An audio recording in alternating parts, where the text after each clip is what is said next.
vous avez dans ce livre Le mobile. 3 textes sur lesquels est fondé tout le calvaire de l'homme noir sur terre. Partout où vous allez sur terre, vous allez voir le sort qui est réservé à l'homme noir sont dans les moindres détails consignés dans les 3 textes que j'ai reproduits dans ce livre. Vous avez la bulle du pape qui va jusqu'à dire que si on applique la bulle en Afrique et qu'il y ait un blanc catholique qui voudrait porter secours à un noir, il faut que ce catholique soit excommunié.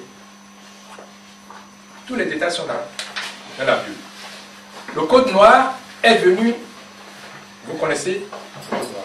Et maintenant, le traité de Berlin. Tout a été fait. Donc, au niveau juridique, tout est là.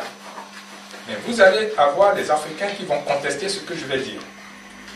Ils seront les premiers. Comme j'ai apporté ici, on va vous le distribuer après, les textes des avocats.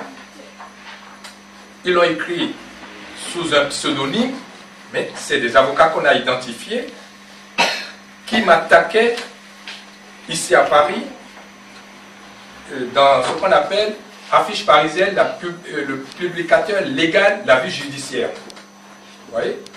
Ils ont fait tout un article, édition sur le COFAD, la réparation des séquelles de la traite négrière. Les avocats, en 98, ils m'attaquaient en disant que la traite négrière ne peut pas être un crime contre l'humanité. Encore pire, un Dahoméen quelqu'un qui vient du Dahomey à l'époque, du Bénin, qui va nous apprendre ça. C'est incroyable, j'ai tenu à vous l'apporter pour vous dire, si vous commencez à appliquer ce que je vais vous dire, vous serez attaqué de la même façon que j'ai été attaqué. Pas n'importe qui, mais pas les juristes. Évidemment, ces mêmes avocats, ils ont fini par nous soutenir, puisqu'ils ont reconnu la traite négrière comme crime contre l'humanité. J'ai apporté un autre journal, d'un Béninois, qui dit une honte à 77 trillions de dollars. C'est-à-dire, il s'attaque à ceux qui demandent réparation.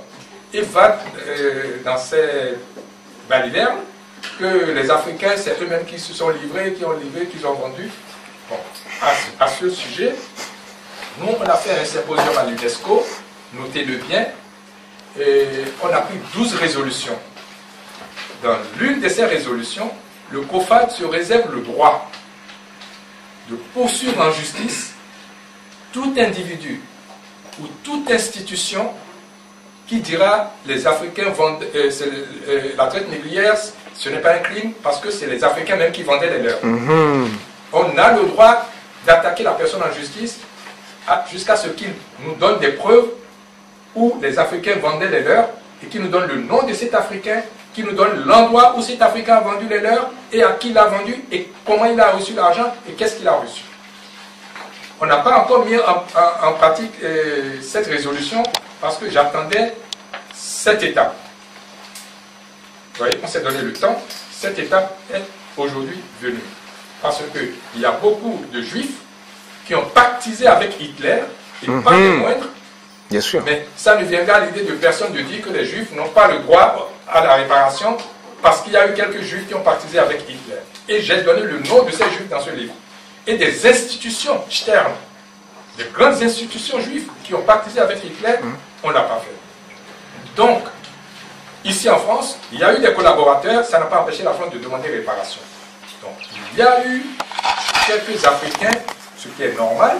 Au contraire, c'est les exceptions qui confirment la règle, qui ont